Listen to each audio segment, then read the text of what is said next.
I am a robot with my cool glasses from Lake Garda. Hello. Hello. How are you? Paddock Show. More importantly, how are you? Event number 8 of the Wera Tools British Kart Championship. I have to wear these. Tom Reed got me these glasses all the way from Lake Garda. In the dark, they light up and do funky stuff. But I tell you what, I can't see a thing. So, what I wanted to see these. Very, very clearly. This is what it's all about this weekend, ladies and gentlemen. It's the final round of the Rotax classes, and there are Micromax, Minimax, Junior and Senior British titles up for grabs. It's been a really good day today. It has. It's going to be an even better day tomorrow. You're watching this during the lunch break on Sunday, so you would have seen the pre-finals. We don't know what will happen. We've crowned some champions already today, but I think there's definitely going to be 1 or 2 races that go right down to the very last race of the season. Because it's not just these, and the number 2 plate, the number 3, 4, 5, 6, 7, 8, 9 and 10. It's the tickets to the biggest party in world karting, the Rotax Grand Finals in Sarno in Italy. Right, well that's out of the way. Let's get rid of these. Think fast. And let's have a little wander around and speak to some drivers. We've got 140 of them to speak to this weekend, including the Might E Bambinos as well. But they haven't started racing today. Nope. We've had 10 heat races today, and they've been excellent, haven't they? They have really solid racing, good conditions for the drivers, I think everyone enjoying their weekend here at Whilton Mill. I think the familiarity is good for them. Yes. And I think as well, you say some of the classes have had the championships provisionally. It's almost like that bit between an American election and the actual inauguration. They're champions-elect at this stage. Yes. It just means everyone in those classes, I think, relaxes a little bit and focuses on the racing, not as much on the points, which I think on a circuit like this lends itself to good racing. Yes. Now, I think it's only fair that we make our first pit stop. Obviously, there's the wonderful hospitality unit they've got here. Here's race control. Now, our first champion that was sort of unofficially crowned today was not Dan Holland. He's champion of many other things. Fortunately, I think the number 1 plate from 2023 is passing over the number 1 plate for 2024. Look at it. There's your British champion eating what can only be described as a very poor excuse for some sort of McDonald's, the fast food. What is it? It's a milkshake, isn't it? It's a milkshake, isn't it? Yes, that's just pretty class, isn't it? Okay, first things first. Last time I saw you and Kai Hunter at Kart Masters, you were shaking each other warmly by the throat. Have you, kissed it made up?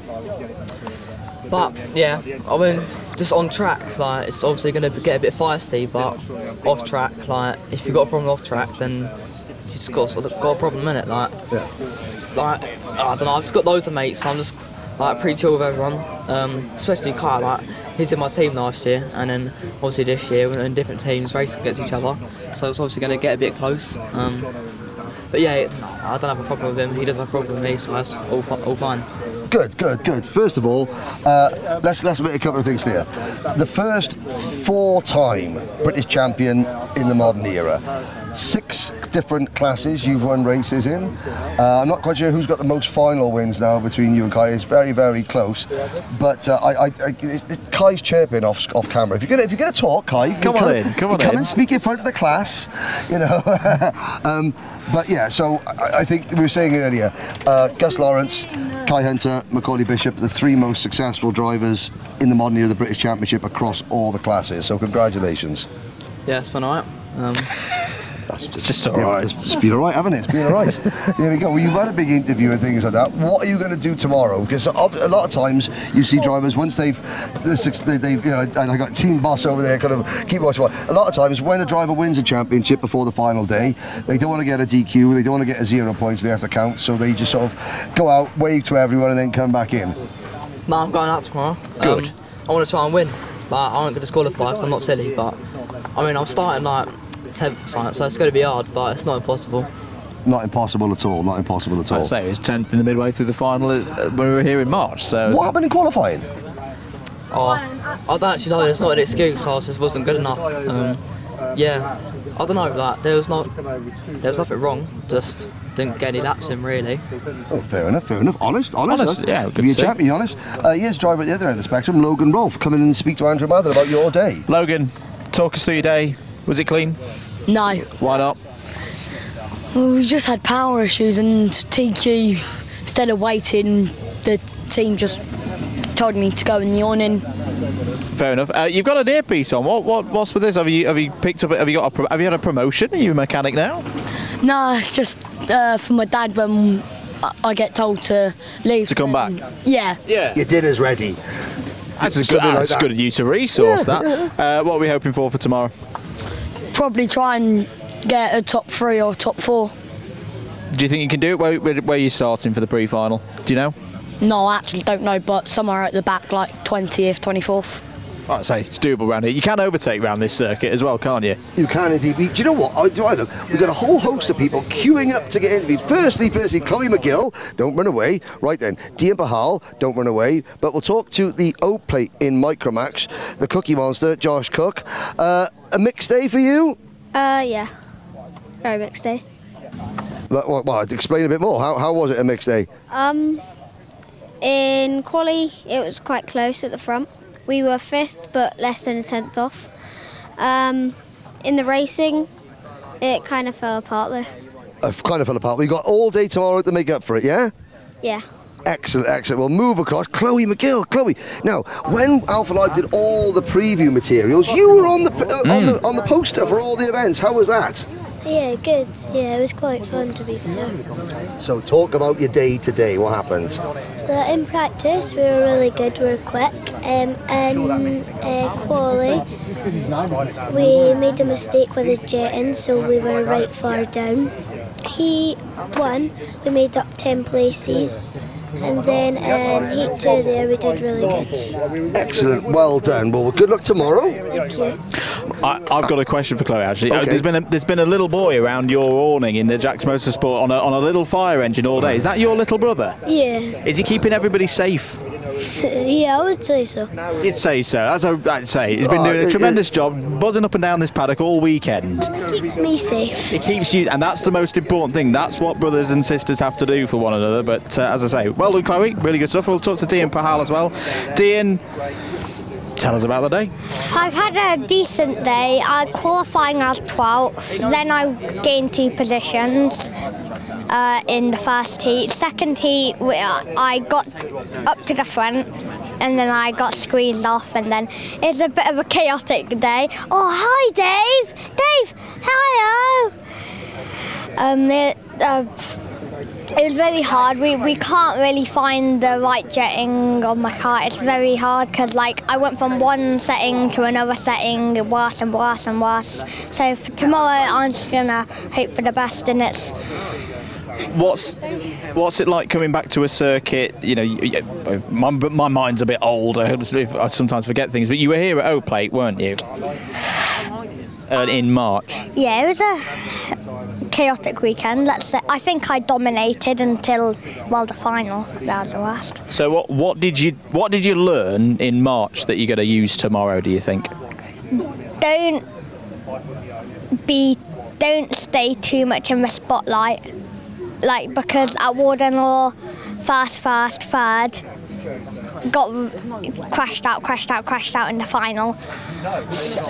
Pretty much every single final in British, I've been not the best. So I think maybe if I stay a bit low, a bit not 1-1-1-1-1 in the heats, I can drive back up in the final, but it was still very hard, yeah. So saving it all for the final tomorrow? Yeah, and pre-final. I like that tactic. I think that's going to work It's tomorrow. a smart move. And of course, Dean has won his first national race, didn't you? You won your first final in the Ultimate Karting Championship, didn't you?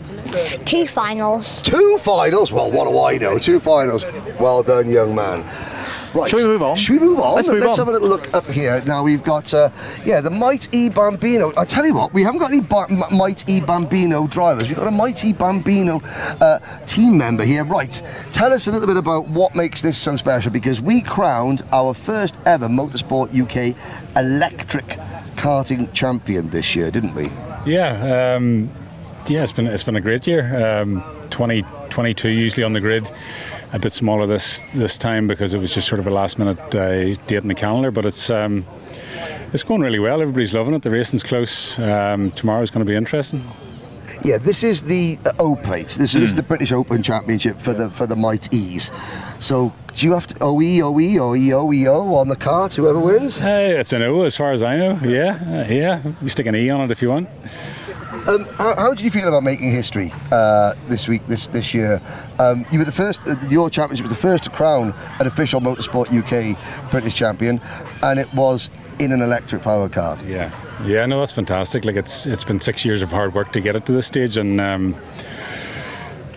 crowning champions under the MS UK banner is fantastic for us. Excellent. Now we're going to be picking up all the racing for the Might East tomorrow. 2 heats in the final. 2 heats in the final tomorrow. Thank you very much. Have a good day, sir. Thanks, boys. And I think we'll try and head up to the top end because a number of the mighty Bambino drivers are at that top end of the paddock, and they weren't here yesterday as well. So when we did track talk, we weren't able to go and have a chat with them. Now, I mean, this is the penultimate race weekend of the year. We've got Three Sisters in a couple of weeks to come up. The question on everyone's lips is this the last time you're going to see us in shorts and T-shirts, the British, this year? Wigan, end of September. I'm going to answer that question straight away. I think the answer is going to be yes, because a Yorkshireman is going to go to Lancashire. I have family in Lancashire, so I regularly do this. Every time I step across the border, the rain starts. Yes, well, of course, going from God's country to Lancashire, who knows. Right, Strawberry Racing, they've had a good day. So Albie Friend, he is all but confirmed as the Minimax champion, and Harry Bartle is all but confirmed as our junior Rotax champion. We could probably make a brief pit stop in there. I tell you what, look at this. There's Nicole Sutherland. She of Motorsport UK media and commentary fame. And there's George Friend, Albie's dad. Let's just, all joking aside, because I make fun of you a lot, you must be super proud of the way Albie has driven and the way he's conducted himself this year. Yeah, on track, definitely. The way he conducts himself with me personally, that's a different matter, but we're talking about racing. But no, he's done a brilliant job. Obviously he came second last year, so it was only really one place that we wanted him to go, and he's managed to do it, and that's hard. And he's raced really well here and abroad. So a couple more races to go, and we'll be going into the bigger karts, which will be fun again, starting all over again. Excellent. It's been fantastic to watch Albie this year, hasn't it? It has. It's been really impressive. What are the hopes for the rest of the year, as well as, there's some big races going on? You've got your Grand Finals shirt on. Yeah, so the Grand Finals is the big one. Obviously, we've got the Grand Festival coming up at Warden, which will be good because we've done that abroad for the last 2 years and won that. So we've got to go and try and do the triple. And then on to Sarno, and the best we've ever done has been a third. So we've got to try and get that number one if we can. That's it. The best he's ever done in the Grand Finals is a third, but that was after throwing his hand into the fire of a sauna in the hotel. He liked to make it interesting, Kart Masters, he was ill. Kart Masters, he was ill in hospital in Portugal. That wasn't a lot of fun. He's going to be wrapped in cotton wool and hidden away in Sarno, and we just put him out for the racing. He's one of the many drivers out having playing football at the moment. That's why I'm standing here, so I can just observe what's going on. So the flying tackles come in, and then you lose one or two of the mini drivers before tomorrow. But I think they enjoy this bit more than the racing, to be fair, actually. So it's all part of the thing, isn't it? They love it, and you'd say how well they all get on, and that just shows how well they all get on. They make friends for life here. Yeah, they do. And the British Bulldog full contact rules is what we haven't told him. Right, thank you very much, George. Let's keep moving up the paddock. And again, that is a great look, isn't it? Everyone out there, playing football afterwards. There's Owen Neve. Oh, should we do a van stop? We've got to do a van stop. Got to do a van stop. Owen, how's your day been?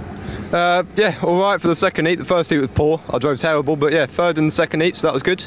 And MS Kart performing well around here? MS Kart's going really well around here. Kimbolton and here has been definitely two of the biggest races. We've done really well. If anything, I think we're performing the best around here.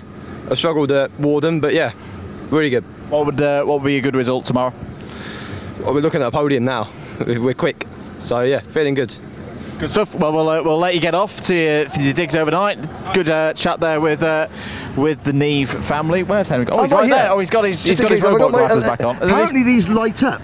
I think it needs to be really dark. It needs to be really dark. There's no, we're going to kill the camera. Don't get run over by focus. Oh no, that was a Coles Racing focus.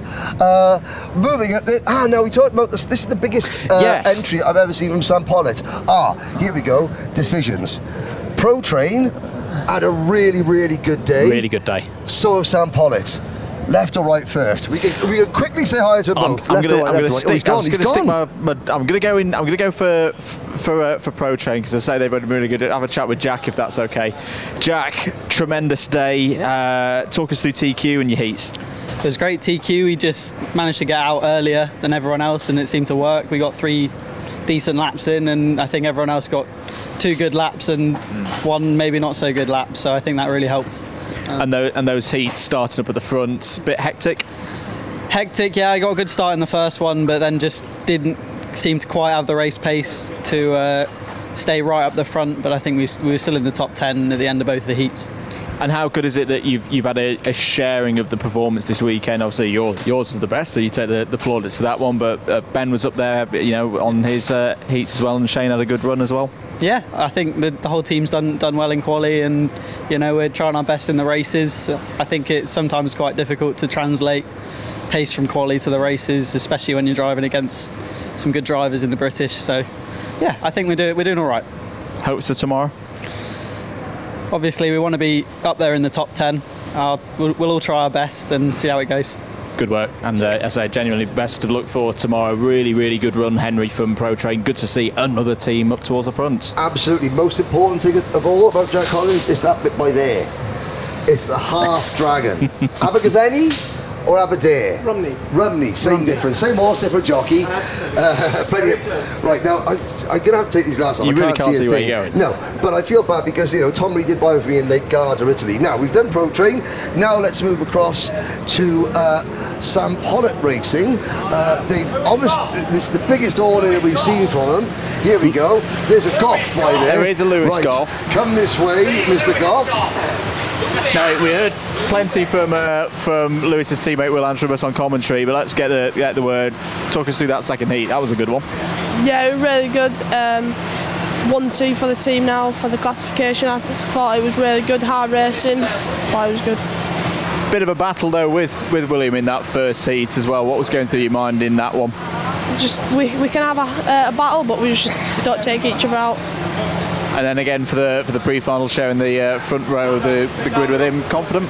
Yeah, I feel quite confident. Yeah. Good stuff. We'll see you out there tomorrow. Henry has got a very important driver here this weekend. First of all, Austin Oman. Austin, big day tomorrow. Micromax title.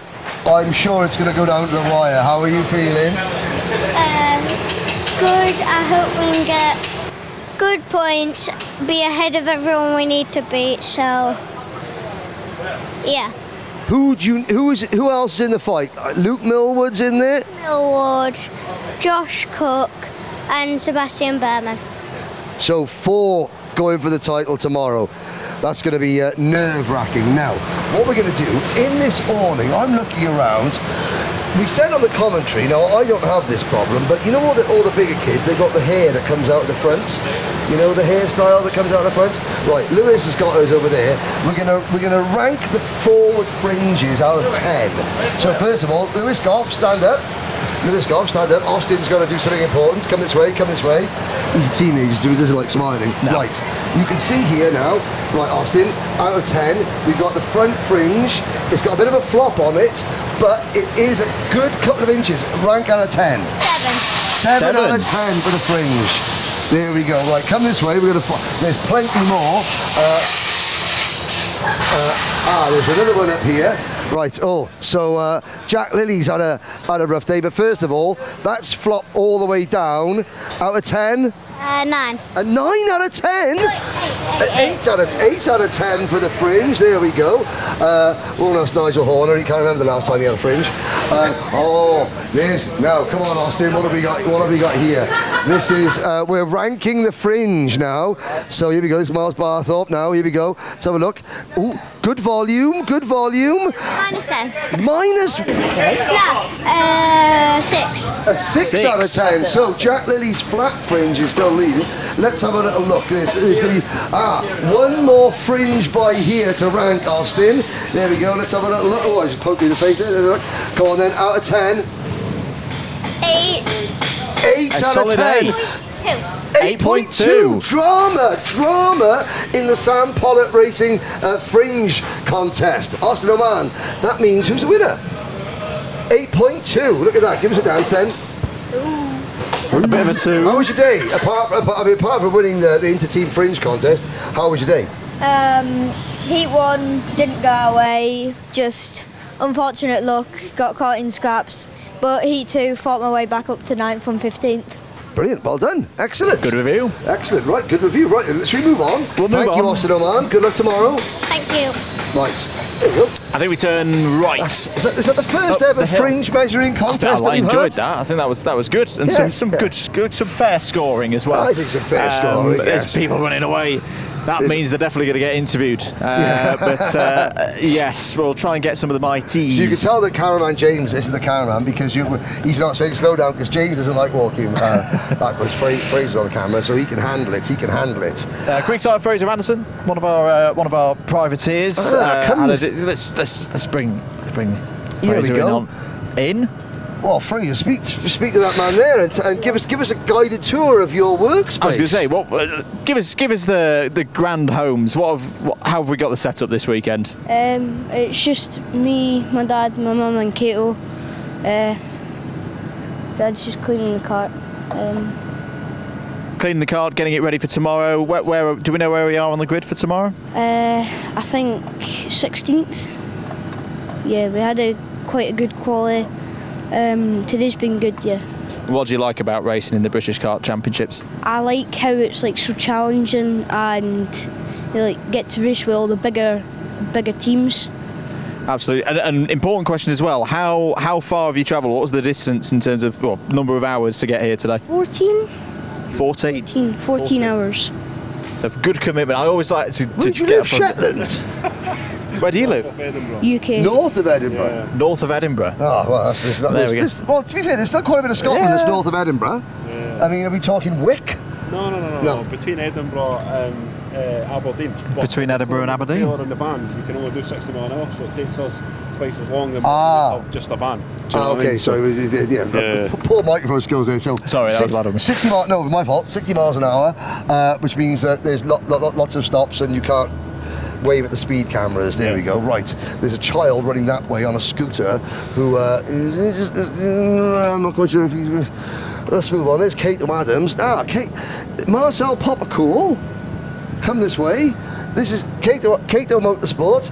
Alex Moody was really unlucky in that last race, but he was driving well. Marcel, how's your day gone? Well, first heat in the morning was pretty well. Was starting 18th after hard qualifying. Got up to P17. Had the pace to be up there. Then heat 2 really fixed some stuff in the kart. Really had the pace, but got hit twice and finished 22nd. So all to do tomorrow then. Yeah. Good luck. Thank you. I spy a mighty because we've got about 3 or 4 minutes left. We're going to go and have a chat with hopefully Henry Hales, who is our IGP plate holder for the Irish Kart GP. Was at Nuts Corner a few weeks ago, and you'll like this as well. Well, to be fair, I mean that plus that flag. What's not to like, ladies and gentlemen? IGP, Irish Kart GP, Henry Hales. Oh, he's Driver's on hiding. The way. Driver is on the way because we want to get a sense of what driving one of these mighty Bambino engines is like. And to be fair, there's a lot that's similar to what we are familiar with, apart from the battery and the motor here. It's all the same stuff. Well, I mean, yes, I'm sure that same chassis. I mean, the chassis are compatible. Right? You can take your Micromax engine off and put a Mighty Bambino engine on. Is that right? Absolutely. So Henry's done Coma C50 and the Mighty category this year. So we use the same chassis to swap it over. And here is Henry now. Here he is. Now, apart from the Crocs, which is obviously a mistake, but they're over that. Tell us about your day. It's been good. You've only been practicing today. You're racing tomorrow, though. Yeah. Where did you qualify? 4th. Ooh, that's excellent. Tell us a little bit about your wagon. Well, I was doing Coma, and then here the first round of British Championship, and then engine wasn't going well, so we tried the Coma. So yeah, just carried on since. Do you like? What's it like to drive? Compare the Coma to that. What's it to drive? That one's more powerful, and yeah, it's more silent. Well, the Coma's a bit more rough, and that one's a bit more smooth and calm. Absolutely. I've got a question for Dad as well. Mechanicking on one of these, what's it like versus, say, the others? So, the electric's easier to mechanic. I'd recommend it for beginners. Although I've got to say as well, the Coma class has been fantastic for us in terms of learning two-stroke engine. We really back both of them in terms of racing, and Henry's enjoyed both of them, and he's had a win in the British Championship in the Coma and the Mighty this season, as well as wins at other championships. So it's been a great learning experience for both of us working together, and like I say, it's really a preference thing. Some dads like the noise and the smell of two-stroke, and that's their preference, but obviously Mighty as well is probably going to take it forward for the newbies, because obviously all you've got to do really is tyre pressures, make sure the battery's charged, and away to go really. So it simplifies it a lot for the newcomers into the category. And I think that's a really important aspect, Henry, for people looking at this, to put my old engineering hat on. When people, would ask me, working in internal combustion cars and electric cars, is there a lot of difference? I'm like, well, actually, there's a lot that's similar there, and it works both ways. So, yeah, I think absolutely right to highlight, coming into the sport, this is a really good way of doing it. Well, ladies and gentlemen, that is it for the Paddock Show today. We hope you've enjoyed it. The future is standing right there and is on a trolley right there. And you know what, Andrew? As commentators, you shouldn't say this, but sometimes racing's racing. Silence is golden. See you tomorrow.